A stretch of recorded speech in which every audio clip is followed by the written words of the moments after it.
go. I felt that. I felt that. Watch as Jesus walks into this room in Mark chapter 1 and verse 21. And they went into Capernaum, and immediately on the Sabbath, this is a day of rest, immediately on this day of rest, he enters the synagogue and he was teaching. So Jesus is here. He enters into the synagogue and Jesus is teaching. And verse 22 says, and they were astonished, for he taught them as one that had authority. And they were astonished at his teaching, for he taught them as one who had authority, and not as the scribes. Not as the studied. Not as the religious. Not as the familiar. Not as the predictable. Jesus taught in the same place. This is Capernaum. This is in the synagogue. This is on the Sabbath day. This is nothing new. But they were astonished.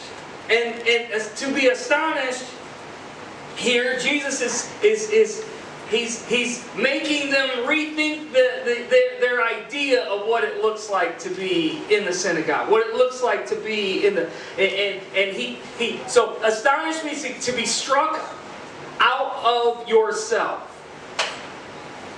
to be knocked off balance, to be rattled. In other words, internally, like, what is this? You know, we're filled with sudden amazement, like, wow. And this is where Jesus is at. He's aligned with heaven, right? This is authority. This is authority. I can imagine people whispering, people trying to figure this out. If I was sitting there, I'd be trying to, who's this guy? This guy is different. When he speaks, it's like the world stops. I want to know what he has to say. And then it's not just what he says, it's how he's saying it. He's speaking as though he's got authority in it, right? People looking at him like, you hear this guy? Authority isn't coming from how much it's said or how much is said. Authority comes from how deeply we're aligned with who God says we are. Jesus is aligned with the Father, and he can speak into situations. And you feel it. You feel it. You feel it when someone, like, I don't know, go to I don't know what these individuals in the synagogue were going through, but like you feel when something is performative, right? You feel when it's maybe when it's not whole or complete, right? You feel it, and they felt this. They felt this, and they're trying to figure it out. If the goal of the Spirit is transformation, and I believe that's what Christianity does. Christianity transforms us, right? We go from one place to another place. It's a continual journey. It's a continual process of becoming whole, becoming healed, becoming who we're meant to be. And if Christianity is meant to take us there, then the thing that takes us there gives the ultimate authority. The authority is the Spirit. The ultimate authority is the Spirit. And so authority is alignment. It's alignment with who? The Father. It's alignment with the Spirit. That's where Jesus was. That's who Jesus is. And in verse 23, keep going through this, and immediately there was in their synagogue a man with an unclean spirit. And so someone's sitting in this setting where Jesus Jesus is teaching. Remember, this is the Sabbath day. And he's got an unclean spirit. And he cries out. Verse 24, he says, "What have you to do with us, Jesus of Nazareth? Have you come to destroy us?" And then he says something interesting here. "I know who you are." This is an unclean thing. And he says, "I know who you are." That's what authority does. I know what you're about. I know. You're the Holy One of God. So as Jesus is teaching, look at this. He's immediately stepping into the inner world.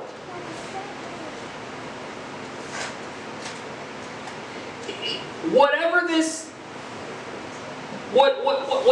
man is going through with this unclean spirit, no doubt he's got all kinds of things going on externally. Maybe it's people, maybe it's his health, maybe it's his finances, maybe it's how he's being treated. No doubt he's got all kinds of things going on. But what does Jesus pull out of him? That inner world. That spirit world. And he says, "What are you hiding? What's hiding deep in there? What's going on deep down inside of you?" Why underneath the surface? He's in their synagogue. This man is in their synagogue and he's hiding in plain sight. Jesus' authority doesn't create chaos. It exposes chaos. Jesus comes on the scene in the synagogue. He's teaching and he exposes the chaos that's going on in someone in their inner world. Not in a shameful way either. Not as the scribes would do. Like Jesus does. With authority. That, because authority exposes chaos. That part. Authority exposes the fear that's talking. Authority, it threatens that dysfunction. That's why the unclean spirit here in this setting jumps out. Like, "Oh, what do you want with us? What do you..." You're speaking as one with authority. And then it says, "Have you come to destroy us?" That's fear talking. Are you come to take us out? What do you come for, right? Because you've been bonded with dysfunction long enough. This is where this man was. Like he's literally, it's almost as though he's married to this. And so since he's married to this, right, freedom feels like it's a threat. Jesus, his authority he's given it, feels like it's a threat. Because I'm comfortable with this. But here's what's interesting.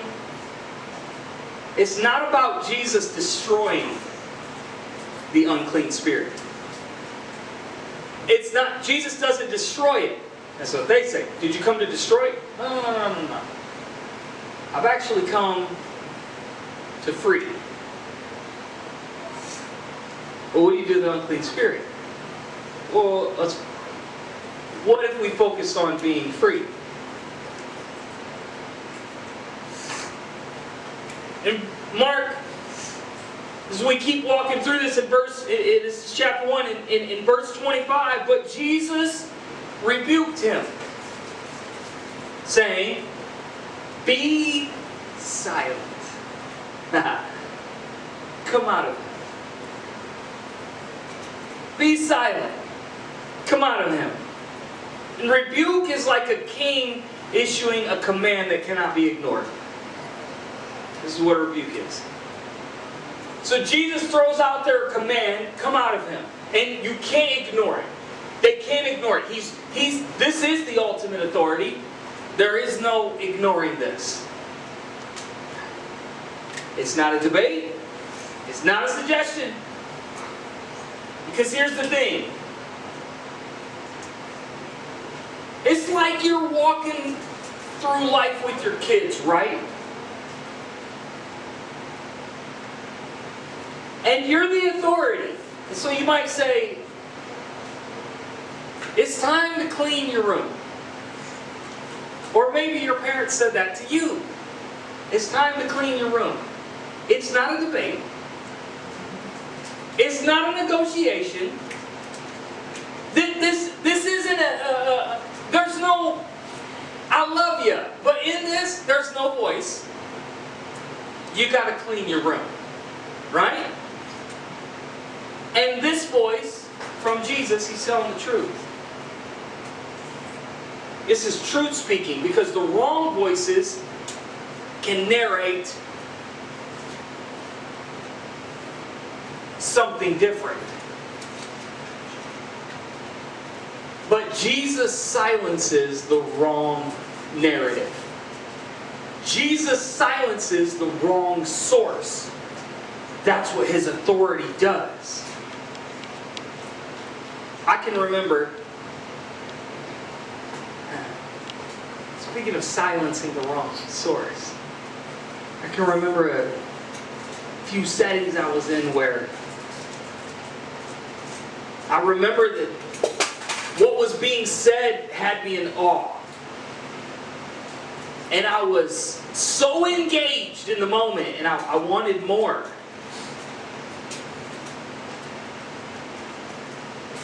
And I remember my mind being challenged, and I was chomping at the bit. I wanted more. I loved what was being said, and then I can remember after it was done, I can remember things that came forth that were said that I was like, wait, what? From a different source. One source was giving me life and I wanted more. And then when the other source spoke, it was like, this isn't life. This isn't feeding me. This isn't giving me joy. This isn't giving me hope. This isn't even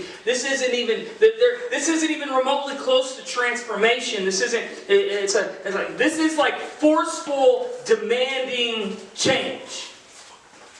What is this? And the narrative is so different.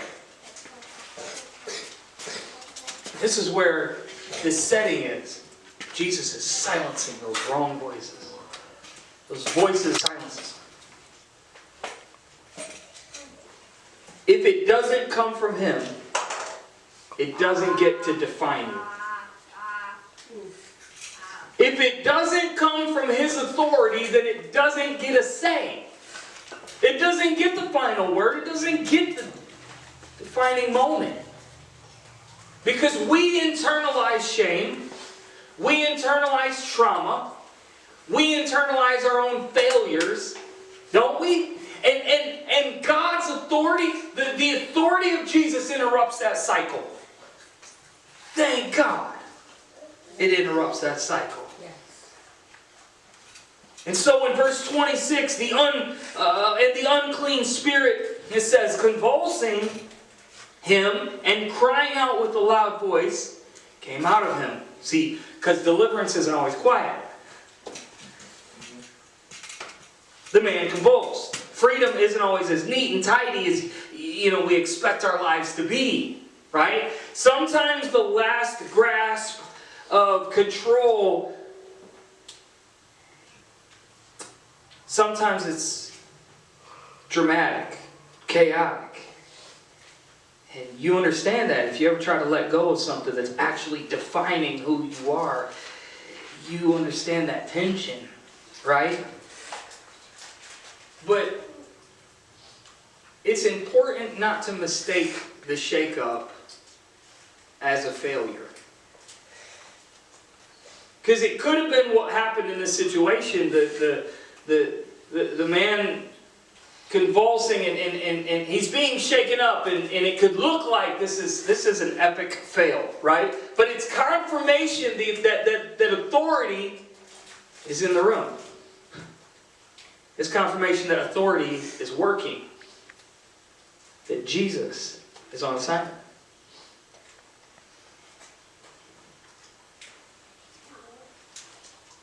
Authority will always confront what we've always depended on. Because authority confronts dependence.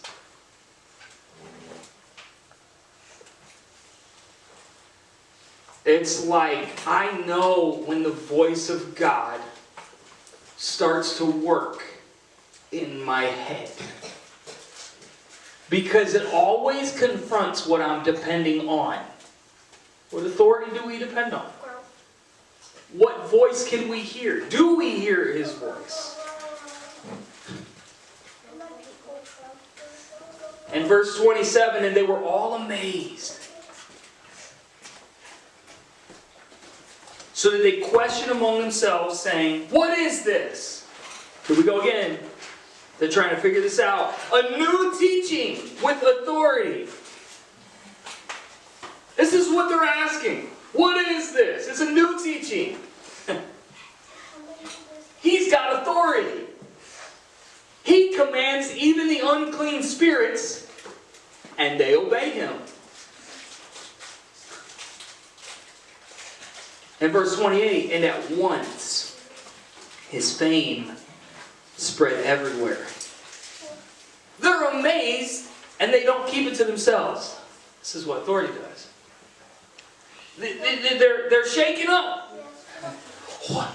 What manner of man is this that even the wind and seas obey Him? And they can't keep it to themselves. So they spread His fame everywhere throughout all the surrounding region of Galilee. His fame spread because authority doesn't stay hidden.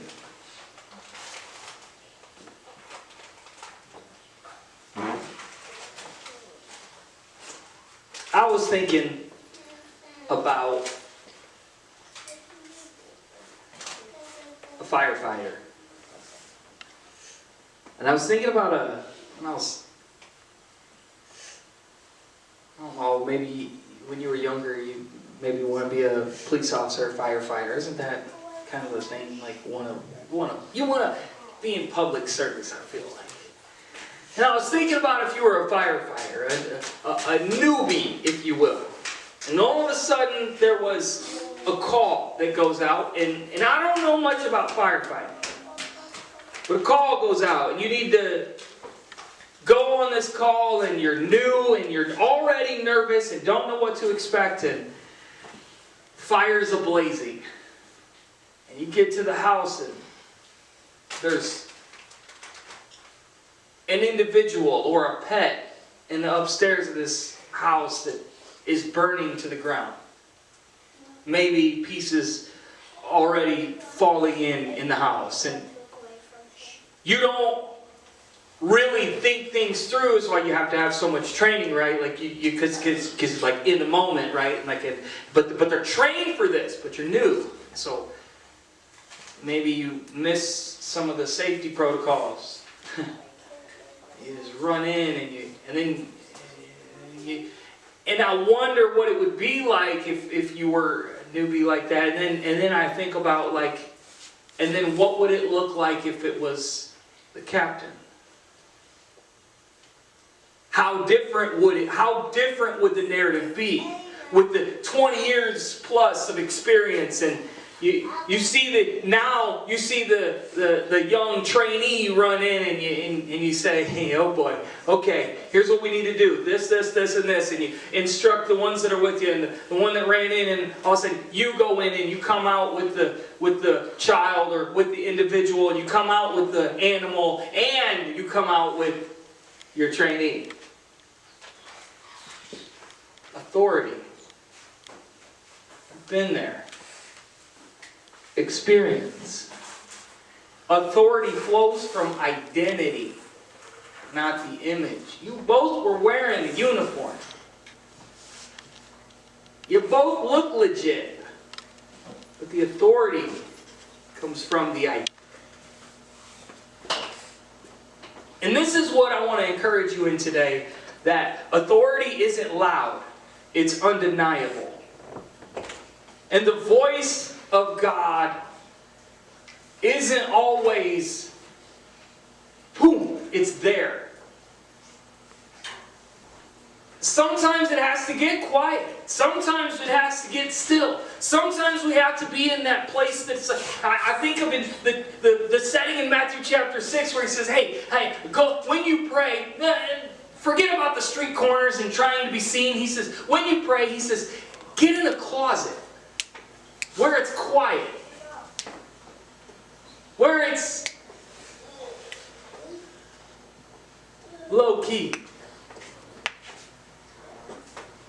Because when Jesus speaks, even demons recognize it. That's what happens in this setting. So it's recognizable. We know that. We understand that. The question is, will we hear Him? Will we see Him? Spiritual eyes. Will we want to?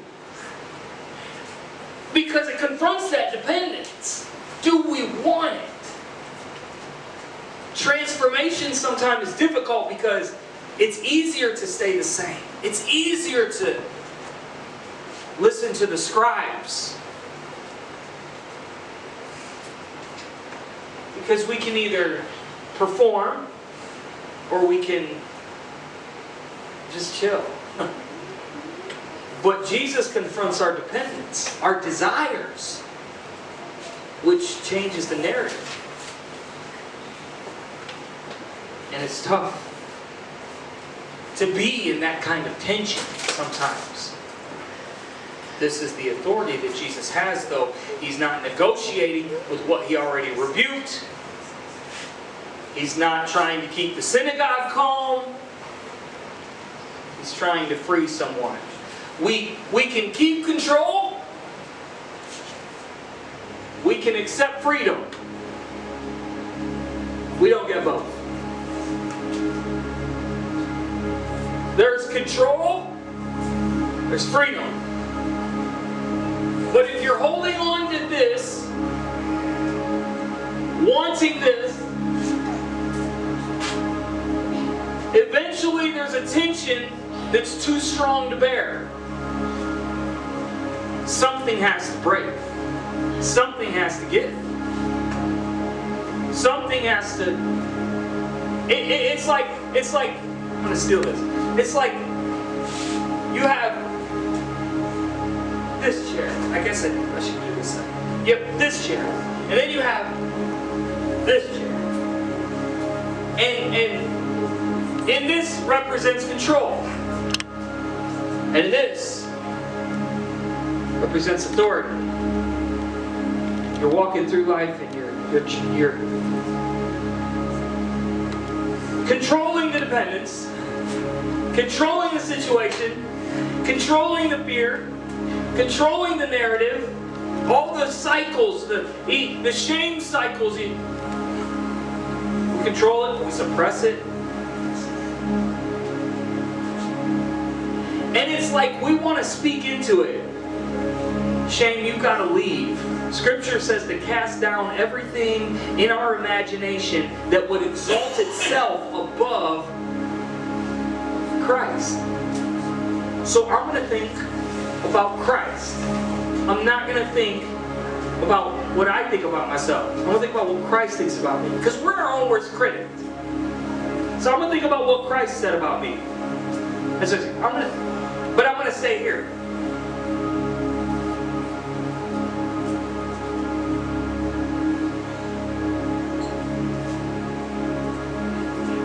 Jesus wasn't allowing the man to keep what was controlling him. That's what transformation looks like. And then this man accepts authority and gets freedom. And no longer has to cling to what he once held on to. What once defined him, you don't have to live with that narrative. You don't have to sit with that narrative. Authority. I felt that.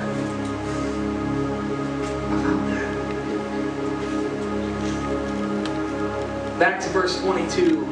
This says, he taught them as one who had authority. This isn't borrowed authority.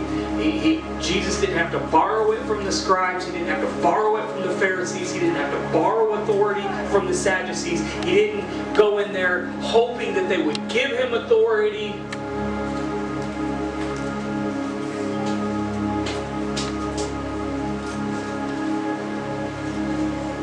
He taught them as one who had authority. Jesus was the authority. When he spoke, you felt that. And when he speaks in our hearts and our minds, even today, we felt that.